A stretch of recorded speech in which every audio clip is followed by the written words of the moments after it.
Welcome to T4G Sports. We're going to talk to Carolina Panthers and their 2025 draft class. This was a good draft. I like it. So we're going to break it down. We're going to talk about this. Make sure to hit that like button, subscribe, click the notification bell. If you guys like college football, if you like the NFL, you like, talking ball, you like games, hit that subscribe button, like, comment down below. Let's light it up. Have some fun.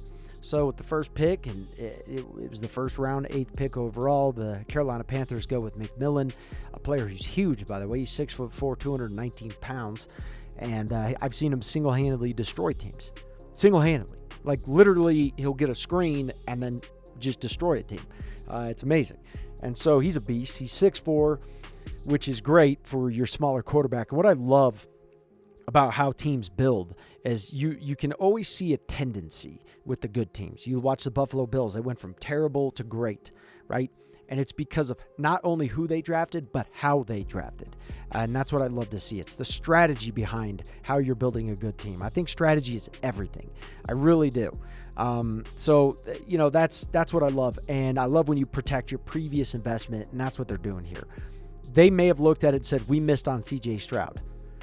But what is Carolina doing? Carolina's going, well, we're gonna give him everything. We're gonna build up Bryce Young. We're gonna build around him. You looked at Green Bay. Green Bay got away with having a legendary quarterback and who made wide receivers good, and they didn't draft wide receivers that often, right? And so that's what they got away with. Well, Carolina's like, hey, we're gonna double down on our previous investment and try to get the most return of our investment. And so I love seeing that. This is a definite pass for me. Nick Scourton, he used to play for Purdue, and he was a dog there too. I mean, you could just always see it in him that is like, man, he's going to pop off somewhere. And even at this pick, second round, pick 19, you could say, hey, maybe there were some better DNs. You could probably even look 5 years from now and look back and go, yeah, there were some better DNs still available. Sure. I don't care. He's one of those guys that you just want him on your team. Even if there are guys that you may think are better, you're like, I just want this guy in my team. I mean, he goes from Purdue, then goes to Texas A&M, and he's one of the dogs like ASAP.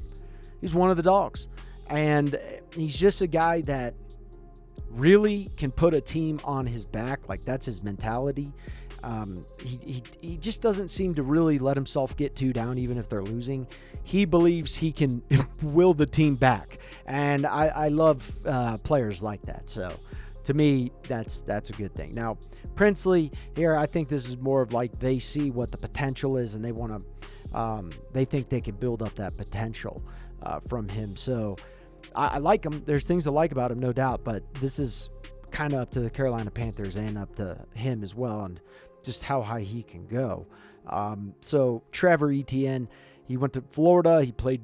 Some could argue he played better on Florida. He hits the transfer portal, goes to Georgia. His grade's a 60, but here's the thing that you're getting out of him is you're getting a guy who, even if he's not necessarily a starter, he's a productive role player. Okay, and that's really what you're looking for in the fourth and later rounds. You're looking, am I getting a guy? Sure, you're hoping for the Tom Brady, but that's not what you're banking on, right? That'd be ridiculous to bank on that. So what you're doing is you're banking on the fact of you're going to come in and be a role player. I forget which great quarterback said this, but there was a quote where one of the quarterbacks said, the way to win a Super Bowl is the role players, the guys who come in who are the fourth and fifth string at wide receiver, or the guys who are on the later part of the depth chart, because those are the guys who fill in for the starters if they get injured, and it doesn't stop. You keep winning, right? And so that's what you're hoping for with Trevor Etienne, and I think you are getting a guy who is productive at the role position and potentially even a starter. He's got that. I think he was blamed a little bit for Georgia's mishaps, and I think if he maybe would have stayed on Florida, who knows, he would have been drafted higher. Who knows? It's only just a guessing game, but I like what you see there. Now, Lathan Ransom, can he be a starter? Yes. I also think with him that he is just like Etienne. He is if you don't get a starter, you get a good role player. Okay, a guy who is going to come in and he is going to play with the best of them, and you're going to get his everything. One thing about Lathan Ransom is he is a competitor, and he is very dedicated to his craft, and he takes it very, very serious. Okay, well-spoken gentleman and just a good guy. So he's going to do what you ask him to do with every ounce of his fibers, right? So that's what you'll see from him. Now, Cam Jackson, this is another one where they're, it's like they're looking for a role player. They think they can build him up. He's obviously a humongous human being. So you got that. Mitchell Evans from Notre Dame, again, same thing. A player who knows how to play. Okay, how well he can play, that's up to a million different things. But he is a guy who could potentially be a starter, but he's going to be a role player. And that's what I love here with this pick. Definite pass for me. Jimmy Horn, same thing. There's guys that you see that have great coaches, and you've seen their talent. They're in great programs, and they launch up, and you kind of see them, and you go, you're almost at your peak. And there's other guys you're basically at your floor.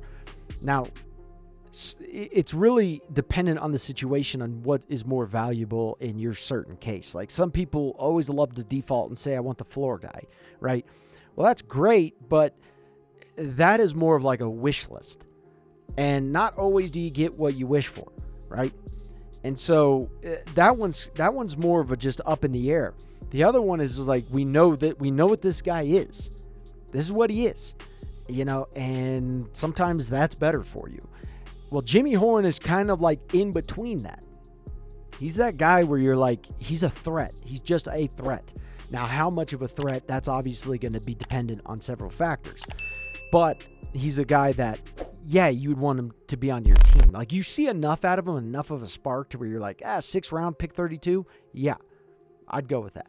So all in all, I think Carolina did a great job. I like what they did here. I really do. I like what they did here. So to me, I give Carolina some kudos. This is a good one. Definite pass for me.